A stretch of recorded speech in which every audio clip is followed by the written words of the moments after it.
Guys, viral di media sosial, warga negara asing yang masuk ke Pura Agung Besakih dengan pakaian yang nggak pantas. Terlihat rombongan warga negara asing yang merupakan satu keluarga ini dilarang masuk ke objek wisata Sisi Pura.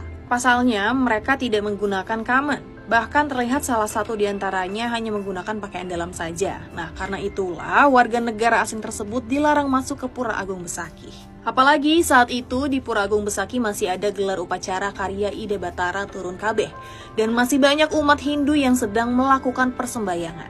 Nah, setelah dilakukan penelusuran, rombongan warga negara asing tersebut ternyata masuk lewat jalur tikus dan bukan melalui Margin Agung yang merupakan penjualan tiket. Nah, sahabat Kompas TV, semoga kejadian serupa nggak keulang kembali ya.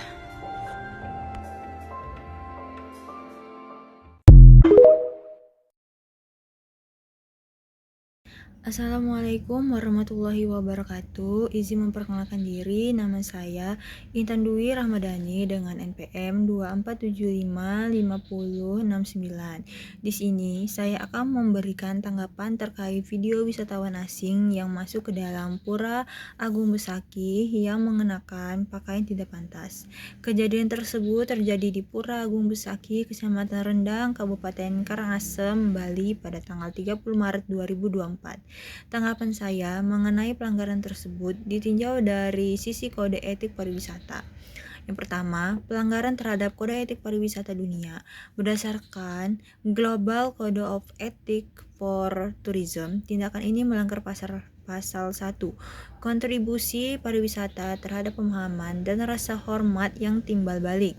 Ketidakhormatan terhadap nilai spiritual. Pura Besakih adalah Mother Temple bagi umat Hindu di Bali. Masuk dengan pakaian tidak senonoh menunjukkan pengabaian total terhadap kesucian tempat ibadah dan nilai-nilai agama setempat. Kode etik menyatakan bahwa wisatawan memiliki tanggung jawab untuk mencari informasi tentang adat istiadat, hukum, dan larangan di destinasi yang dikunjungi sebelum kedatangan. Kedua, pelanggaran terhadap Perda Provinsi Bali. Tindakan ini melanggar Peraturan Daerah Bali Nomor 5 Tahun 2020 tentang penyelenggaraan kepariwisataan budaya Bali.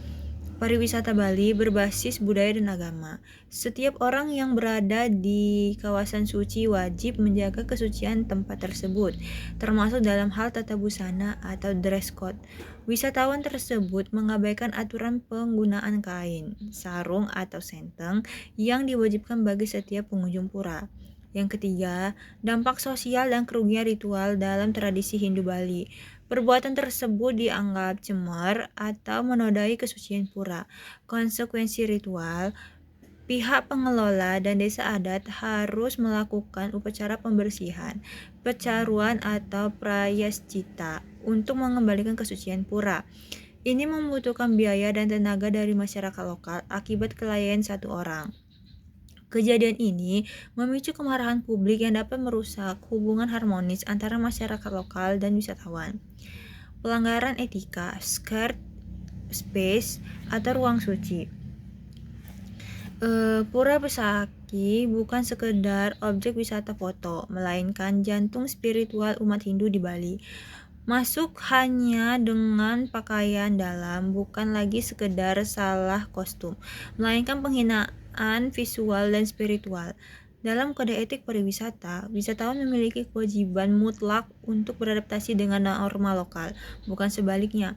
Pelanggaran ini adalah konsekuensi dari titik temu antara perilaku individu yang tidak beretika dengan sistem pengawasan destinasi yang permisif. Tanggapan yang logis bukan hanya menghukum pelaku secara hukum negara atau imigrasi, tetapi juga mereformasi tata kelola akses wisatawan ke situs-situs sakral demi menjaga keberlanjutan martabat budaya Bali di mata dunia. Mungkin itu saja yang bisa saya sampaikan tentang tanggapan saya terhadap pelanggaran kode etik pariwisata. Saya ucapkan terima kasih. Wassalamualaikum warahmatullahi wabarakatuh.